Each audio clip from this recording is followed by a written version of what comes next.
Okay. Well, joining us now to discuss the latest developments in Dallas is terrorism analyst Matthew Graham, a former police officer in Seattle and currently involved in police tactical training.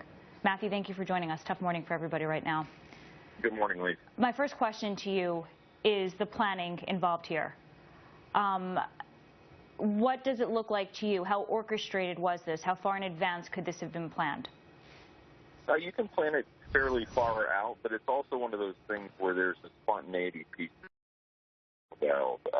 It doesn't take, when we talk about attacks and things of this nature, whether they are military or terrorist related, it doesn't take a lot of forward planning to look at exploiting targets, and this looks as though it could have been a target of opportunity.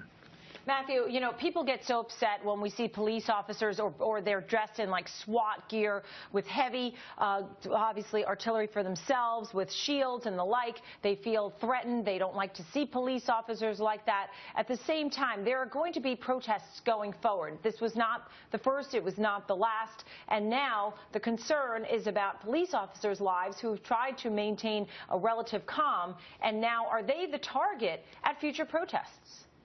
It looks that way, and that's one of the things that when we talk about terrorism, and this obviously is an act of domestic terrorism, this is an individual and group of individuals that are acting against the state. I don't think there's any group that can be targeted that represents more of what, quote-unquote, the state is than law enforcement. So they are that thin line between the rest of us and order. So it looks as though, yeah, there's a direct attack against law enforcement, and there would be no reason but to think that it would happen again in the future. Matthew, how does this affect the police response going forward to incidents like this?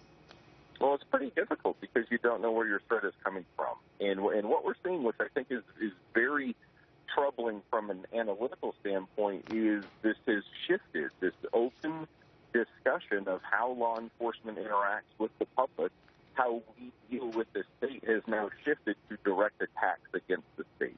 So I think the president's words could be more beneficial to those of us living here in this country if they're angled not in us and them, all in our collective.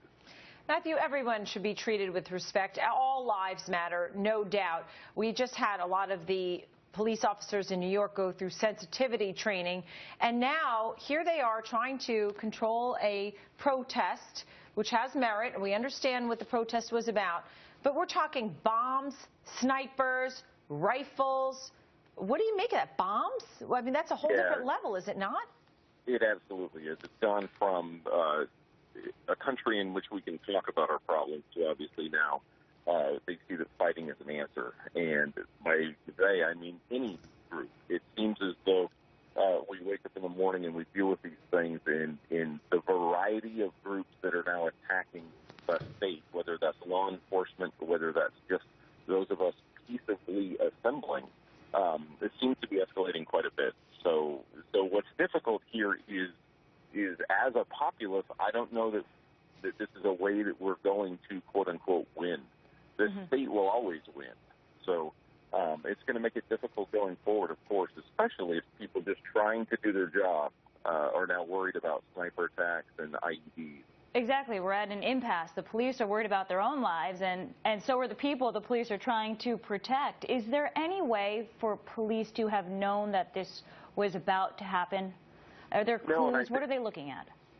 No, and I think that's one of the things that goes to how terrorism is today, is the pre-attack indicators aren't going to be there. It's small groups, it's individuals that just choose to act on an ideology that they have when they see an opportunity, and that makes it extremely difficult not only to police, but to forecast that what's going to happen. We've gone from just somebody spontaneously doing one thing, you know, like maybe a kid throwing a brick through the window of a car, to now sniper attacks and IEDs. Matthew, I heard some of the dispatch calls this morning a short time ago. It was, you know, hair-raising, heart-wrenching. What do you think about what we heard just in the play-by-play of this? I heard a black man in a gold SUV, a female shot. I mean, it was play-by-play. Yeah, it's one of those things, too, that as information comes in, things are seen from different perspectives, and you never know what is right and what can follow. So I think from a law enforcement standpoint as well, individuals, law enforcement officers that are out there doing their job, and then an event like this starts to unfold, it's very difficult because seen from one side of the street, vehicles and people look a certain way than they do from another side of a street or further down. So much like with Columbine and other events, the numbers that you're looking for can change, the areas that people are in can change. Matthew Graham, thank you for your time this morning. Appreciate it.